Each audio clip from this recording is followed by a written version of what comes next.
नमस्कार दोस्तों, मैं Vijay Tiwari the book society में आपका स्वागत करता हूं, जहां हम सब्जेक्ट कोड बीपीएससी 103 की श्रृंखला को आगे बढ़ाते हुए आज इसके फाइनल पार्ट पर आपके साथ चर्चा करेंगे। इससे पहले 2 वीडियो ऑलरेडी हम चैनल पे अपलोड कर चुके हैं, जिसमें हमने इस पीडीएफ के 7 क्वेश्चनों को आपके साथ डिस्कस किया है। आज की इस वीडियो में हम क्वेश्चन नंबर 8, 9 और 10 को डिस्कस करेंगे, जहाँ हमारा क्वेश्चन नंबर 8 है कि मानव अधिकारों की आवश्यकता हमें क्यों है। अगर आप क्वेश्चन पेपर में देखना चाहते हो तो मैं आपको क्वेश्चन पेपर भी दिखा देता हूँ। क्वेश्चन पेपर में 8वां क्वेश्चन अगर आप देखोगे तो ये है, मानव अधिकारों की आवश्यकता की चर्चा कीजिए। तो देखो, सबसे पहले हम ये समझ लेते हैं कि भैया मानव अधिकार होते क्या हैं। तो देखो, मानव अधिकार मनुष्य के वो अधिकार हैं जो मनुष्य होने के नाते मनुष्य को मिलने ही चाहिए। यानी कि एक मनुष्य होने के नाते कुछ अधिकारों का प्रतिभागी होता है, जो अधिकार उसे हर किसी कीमत पर मिलने चाहिए, वही उसके मानव अधिकार कहलाते हैं। जैसे स्वतंत्रता का अधिकार, तो स्वतंत्रता का अधिकार एक ऐसा अधिकार है जो व्यक्ति की जीवन जीने के लिए बहुत ज़्यादा जरूरी है। समानता का अधिकार, जो व्यक्ति को समाज में सम्मान दिलाता है। संपत्ति का अधिकार, तो ये ऐसे अधिकार है जो व्यक्ति पैदा होते ही प्राप्त कर लेता है और हर एक मनुष्य को ये अधिकार मिलने ही चाहिए। तो मानव अधिकार हमारे वो मौलिक अधिकार हैं जो हमें जन्म से ही प्राप्त हो जाते हैं। ये अधिकार हमारे सम्मान, हमारी स्वतंत्रता और हमारी बेसिक नीड की पूर्ति के लिए बहुत ज़्यादा जरूरी हैं। मानव अधिकार समाज में न्याय की स्थापना करते हैं, समानता और स्वतंत्रता को सुनिश्चित करने के लिए बहुत ही ज़्यादा जरूरी हैं। और इसका महत्व कई कारणों से है, जैसे कि तो देखो, ह्यूमन राइट की इंपॉर्टेंस क्यों है, मानव अधिकार जरूरी क्यों है।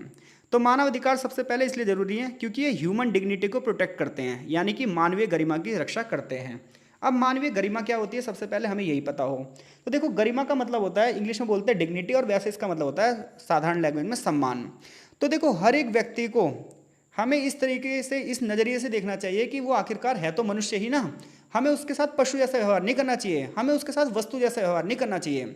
तो मानव अधिकार व्यक्ति की गरिमा की रक्षा करते हैं, उसकी स्वतंत्रता को सुनिश्चित करते हैं। मानव अधिकार इस बात की गारंटी देते हैं कि किसी व्यक्ति के साथ अमानवीय व्यवहार नहीं होना चाहिए, किसी व्यक्ति का शोषण नहीं होना चाहिए, क्योंकि आखिरकार प्रत्येक व्यक्ति इंसान ही तो है। जैसा कि प्रसिद्ध दार्शनिक इमैनुअल कांट ने कहा कि हर वस्तु की कोई ना कोई वैल्यू होती है, हर वस्तु का कोई ना कोई मूल्य होता है, लेकिन जो ह्यूमन डिग्निटी है ना, जो मनुष्य का सम्मान है, ये अमूल्य होता है भाई।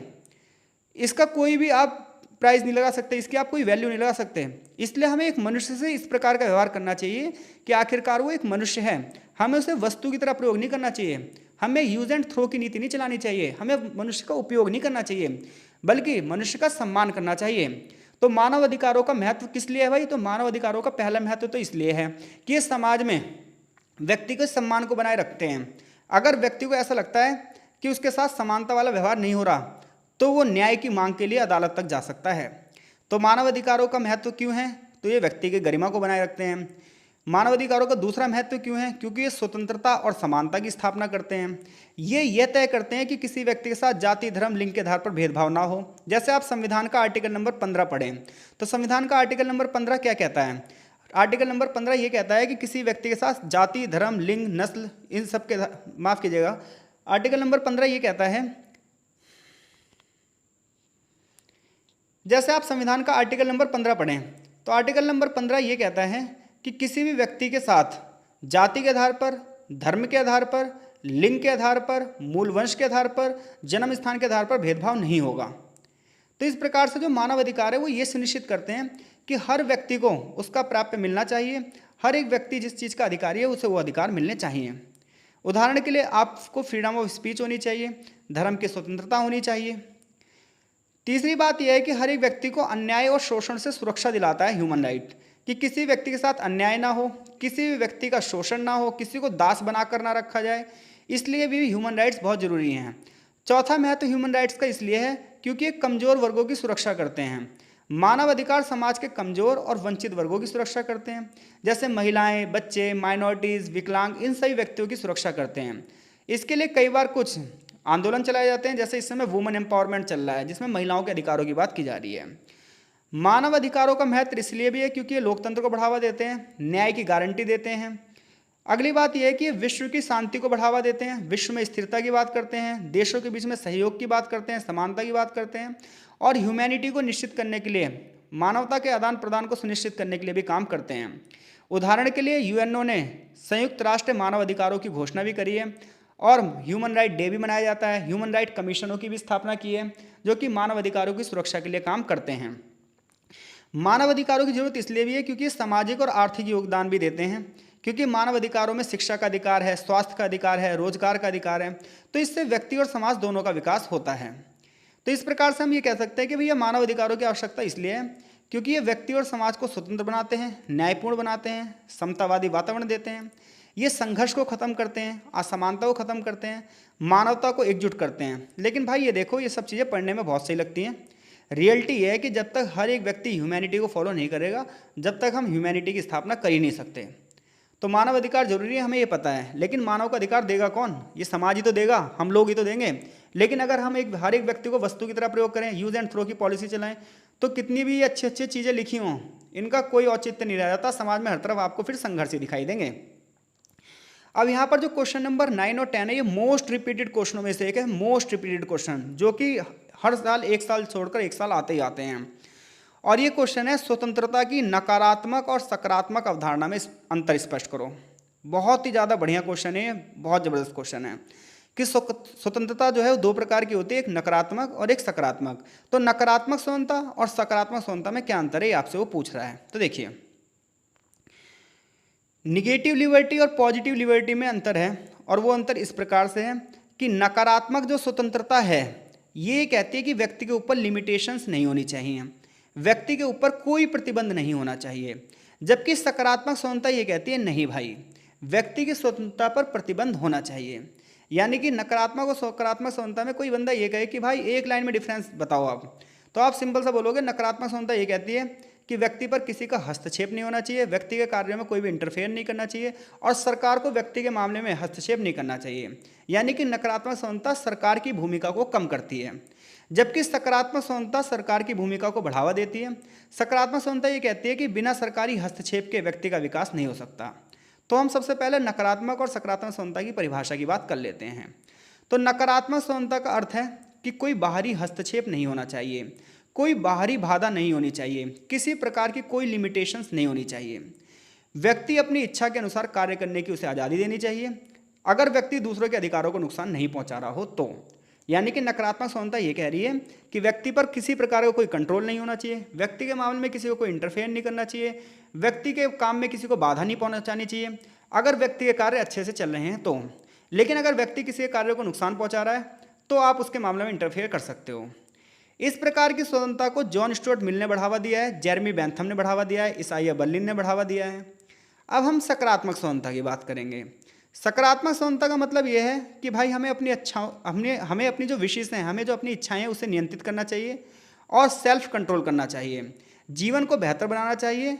सकारात्मक स्वतंत्रता को रूसो, कांट और हीगल जैसे विचारकों ने अपना समर्थन दिया है। तो सकारात्मक स्वतंत्रता ये कह रही है कि व्यक्ति के कार्यों में हस्तक्षेप होना चाहिए, राज्य को इसमें नियंत्रण लगाना चाहिए। अब हम अंतर की बात करते हैं। तो सबसे पहले तो हमने दोनों की परिभाषा लिखना है, फिर हमें नकारात्मक सकारात्मक स्वतंत्रता के दृष्टिकोण में अंतर बताना है। तो नकारात्मक स्वतंत्रता फ्रीडम फ्रॉम की बात करती है, यानी कि स्वतंत्रता से की बात करती है, इसमें कोई बाधाएं नहीं होनी चाहिए। सकारात्मक स्वतंत्रता फ्रीडम टू की बात करती है, स्वतंत्रता के लिए बात करती है, ये कहती है कि व्यक्ति को अपनी क्षमताओं का विकास करना चाहिए। पहला अंतर तो ये हो गया दृष्टिकोण के आधार पर। दूसरा जो अंतर है वो राज्य की भूमिका के आधार पर हो गया। यानी कि नकारात्मक स्वतंत्रता ये कहती है कि राज्य की भूमिका सीमित होती है, यानी कि सरकार को सिर्फ देश की सुरक्षा का काम करना चाहिए और बाकी व्यक्तियों को स्वतंत्र छोड़ देना चाहिए, और ताकि व्यक्ति अपने और समाज के विकास में अपना योगदान दे सके। उदाहरण के लिए व्यक्ति की स्वतंत्रता सबको होनी चाहिए, धर्म की स्वतंत्रता होनी चाहिए, व्यापार करने की स्वतंत्रता होनी चाहिए। सकारात्मक स्वतंत्रता ये कहती है नहीं, राज्य को हर क्षेत्र में अपनी भूमिका निभानी चाहिए, तभी सामाजिक आर्थिक स्थितियां जो हैं वो आगे बढ़ सकती हैं, क्योंकि हर एक व्यक्ति अपनी क्षमता का प्रयोग नहीं कर सकता। तो ऐसे में सरकार को शिक्षा का अधिकार देना चाहिए, स्वास्थ्य सेवाओं का अधिकार देना चाहिए। यानी कि एक तरीके से नकारात्मक स्वतंत्रता प्राइवेट सिस्टम को ज़्यादा सपोर्ट करेगी, वहीं सकारात्मक स्वतंत्रता जो है वो गवर्नमेंट सिस्टम को ज़्यादा सपोर्ट करेगी। ये दूसरा अंतर हो गया। तीसरा अंतर है उद्देश्य के आधार पर। तो उद्देश्य के आधार पर नकारात्मक स्वतंत्रता बाहरी प्रतिबंधों से मुक्त करती है, इसका उद्देश्य है कि किसी प्रकार का कोई अवरोध ना हो। सकारात्मक स्वतंत्रता कहती है कि अपने विकास के लिए, अपनी निर्भरता की ओर ले जाने के लिए सरकारी सुविधाओं की जरूरत होनी चाहिए। नकारात्मक स्वतंत्रता का जो उदाहरण है वो है अभिव्यक्ति की स्वतंत्रता। सकारात्मक स्वतंत्रता का जो उदाहरण है वो है शिक्षा, स्वास्थ्य सेवाएं, रोजगार के अवसर। अगला जो अंतर है वो खतरों के आधार पर है। देखो भाई, अगर हम नकारात्मक स्वतंत्रता पर ज़्यादा ध्यान देंगे तो सामाजिक कल्याण रुक जाएगा, क्योंकि फिर हम व्यक्तिवाद की ओर चले जाएंगे, प्रत्येक व्यक्ति के विकास को बढ़ावा देंगे। लेकिन अगर हम सकारात्मक समानता को पूरी तरीके से ध्यान देंगे तो सरकार जो है वो निरंकुश हो जाएगी, सरकार का स्वरूप तानाशाही हो जाएगा और ऐसे में व्यक्ति अपनी समानता का उपभोग नहीं कर पाएगा।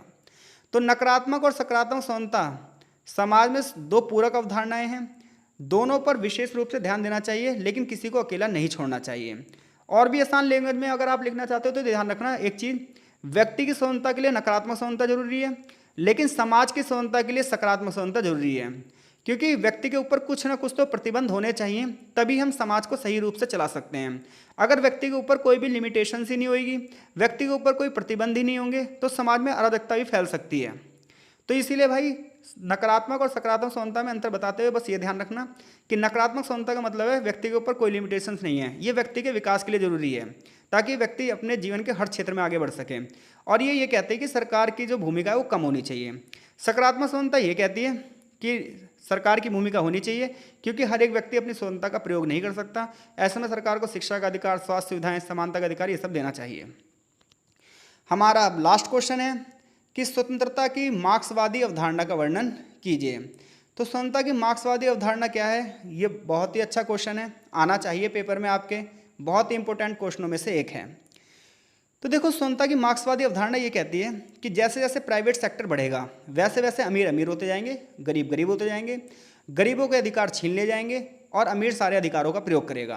तो ऐसे में मार्क्सवादी ये कहते हैं कि गरीबों को सबको मिलकर एक साथ क्रांति कर देनी चाहिए और अमीरों की संपत्ति छीन लेनी चाहिए और आपस में बराबर बराबर बांट देनी चाहिए। तो मार्क्सवादी विचारधारा स्वतंत्रता की अवधारणा जो है ये उदारवादी दृष्टिकोण से खिलाफ है। यानी कि उदारवादी जो दृष्टिकोण है ये व्यक्ति की स्वतंत्रता को बढ़ावा देता है, पूंजीवाद को बढ़ावा देता है, प्राइवेट सिस्टम को बढ़ावा देता है। लेकिन जो मार्क्सवादी स्वतंत्रता है वो ये कहती है कि जो पूंजीवादी विचारधारा है, जो उदारवादी विचारधारा है, जो ये प्राइवेट सेक्टर है, ये गरीबों का शोषण करता है। इतनी बात क्लियर है। उदारवादी जो दृष्टिकोण है ये व्यक्ति की स्वतंत्रता की बात करता है, व्यक्ति के अधिकारों की बात करता है, अभिव्यक्ति की स्वतंत्रता की बात करता है, राज्य का हस्तक्षेप नहीं चाहता, ये कहता है कि व्यक्ति के मामले में सरकार को इंटरफेयर नहीं करना चाहिए। वहीं मार्क्सवादी कहते हैं कि नहीं भाई, पूंजीवादी व्यवस्था में जो आज़ादी दी जा रही है दिखावटी है, इस आज़ादी का फ़ायदा सिर्फ अमीर लोग उठा पा रहे हैं। समाज में दो वर्ग होते हैं और इनके बीच में संघर्ष चलता रहता है। एक वर्ग है जो पूंजीपति वर्ग है, ये सारे के सारे साधनों पर अपना कंट्रोल कर लेता है, सारी संपत्ति अपने नियंत्रण में ले लेता है, और मजदूर वर्ग सिर्फ और सिर्फ अपनी मजदूरी बेचता है और जीवन गरीबी में जीने के लिए मजबूर हो जाता है। ऐसे में उसकी स्वतंत्रता नष्ट हो जाती है। मार्क्स इसे आर्थिक गुलामी कहते हैं। यानी कि स्वतंत्रता की जो मार्क्सवादी अवधारणा है ये कहती है कि पूंजीवादी समाज में अमीर अमीर होते जाते हैं और गरीब गरीब होते जाते हैं, गरीबों को अपनी मेहनत का उतना फ़ायदा नहीं मिल पाता जितना मिलना चाहिए।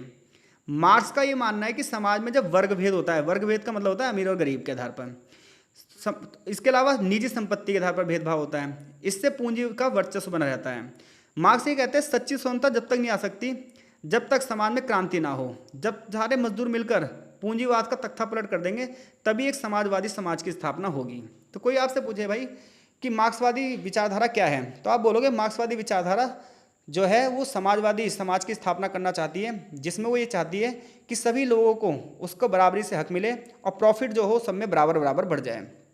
अब हम बात कर रहे हैं मार्क्सवादी स्वतंत्रता में, बात की जाती है कि किसी भी व्यक्ति का शोषण नहीं होना चाहिए, जितने भी रिसोर्सेज हैं सब पर बराबर बराबर जो है बंटवारा होना चाहिए। जैसे जितनी भी ज़मीन है कृषि की तो सारे किसानों में बराबर बराबर बढ़ जानी चाहिए, उस पर सरकार का नियंत्रण होना चाहिए, सभी को समान अवसर मिलने चाहिए, सामाजिक न्याय मिलना चाहिए, मानव की क्षमता का पूर्ण विकास होना चाहिए। इसके अलावा मार्क्स ये भी कहता है कि राज्य खुद भी शोषण कर सकता है, तो ऐसे में राज्य से बचने के भी उपाय होने चाहिए। यानी कि मार्क्स ये कह रहा है सरकार भी शोषण कर सकती है पूंजीवादी समाज में, वो केवल कुछ ही लोगों के लिए अधिकारों की बात करती है। ऐसे में हर एक व्यक्ति को सरकार के खिलाफ भी अवेयर होना चाहिए। तो मार्क्सवादी जो दृष्टिकोण है ये स्वतंत्रता की सामूहिक समाज की अवस्था है। ये समाजवादी सिद्धांत की बात करते हैं जिसमें सरकार की भूमिका बढ़ जाती है। इसमें केवल व्यक्तिगत अधिकारों की रक्षा की बात नहीं होती बल्कि समाज की सुरक्षा की बात होती है। इसमें समाज से शोषण के बचाने की बात होती है, असमानता को खत्म करने की बात होती है, वर्ग संघर्ष को खत्म करने की बात होती है, अमीरी गरीबी के बीच में जो अंतर है उसे मिटाने की बात होती है। तो इस प्रकार से जो मार्क्सवादी स्वतंत्रता का लक्ष्य है वो केवल क्या करने की स्वतंत्रता नहीं है बल्कि आप क्या बनोगे इस चीज़ पर ध्यान दे रहा है। तो कुल मिलाकर आपको ध्यान रखना है, अगर मार्क्सवादी स्वतंत्रता आती है तो आपको वर्ग संघर्ष की बात बताना है, जिसमें मार्क्सवादी ये कह रहे हैं कि पूंजीवादी विचारधारा की वजह से बड़े पैमाने पर अमीरों का फ़ायदा होता रहता है। अमीर ज़्यादा संपत्ति पर अपना कंट्रोल कर लेते हैं, गरीब गरीब होता जाता है। ऐसे में गरीब सिर्फ अपनी मजदूरी बेच सकता है, उसे उतनी मजदूरी का वो लाभ नहीं मिल पाता जो लाभ उसे मिलना चाहिए। तो मजदूरों को अपनी मजदूरी का लाभ जब भी मिलेगा जब सभी मजदूर इकट्ठे होकर क्रांति करेंगे और इस क्रांति के माध्यम से वो खुद शासन में हस्तक्षेप करेंगे और समाजवादी जो समाज है उसकी स्थापना करेंगे। मार्क्सवादी क्रांति की बात करें तो ये रूस में सफल हुई थी और उसके बाद सोवियत संघ का निर्माण हुआ था। तो इस वीडियो को हम यहीं विराम देते हैं। मैं मानकर चल रहा हूँ कि यहाँ से अगर कुछ भी आया चीज़ें तो आप अच्छे से समझ कर लिख सकते हो। देखो ये टॉपिक ऐसे है ना, अगर एक एक टॉपिक पर वीडियो बनाई जाए तो 2-2 3-3 घंटे की वीडियो बन सकती हैं। जैसे स्वतंत्रता की उदारवादी दृष्टिकोण, स्वतंत्रता का मार्क्सवादी दृष्टिकोण, हमें यहाँ पर आधे घंटे के अंदर ही अंदर 3 से 4 क्वेश्चन डिस्कस करने हैं, तो कुछ चीज़ें हमें शॉर्टकट में भी बतानी पड़ती है। मैं आशा कर रहा हूँ चीज़ें आप समझ ही रहे होंगे और हमारी इस समय की जो पाबंदी से भी आप समझ ही रहे होंगे। तो इसलिए कुछ चीज़ें मैंने शॉर्ट में निपटाई हैं। एग्ज़ाम के लिहाज से तैयारी बिल्कुल पूरी है। आप अगर ऐसे के ऐसे आंसर लिख दोगे, जो चीज़ें आपने समझी वैसे वैसे बता दोगे, तो भी आपको नंबर पूरे ही मिलेंगे, घबराने वाली कोई बात नहीं है। तो गुड लक आपके एग्ज़ाम के लिए। मिलते हैं आपसे नेक्स्ट सब्जेक्ट कोड के साथ, तब तक के लिए आपका बहुत बहुत धन्यवाद।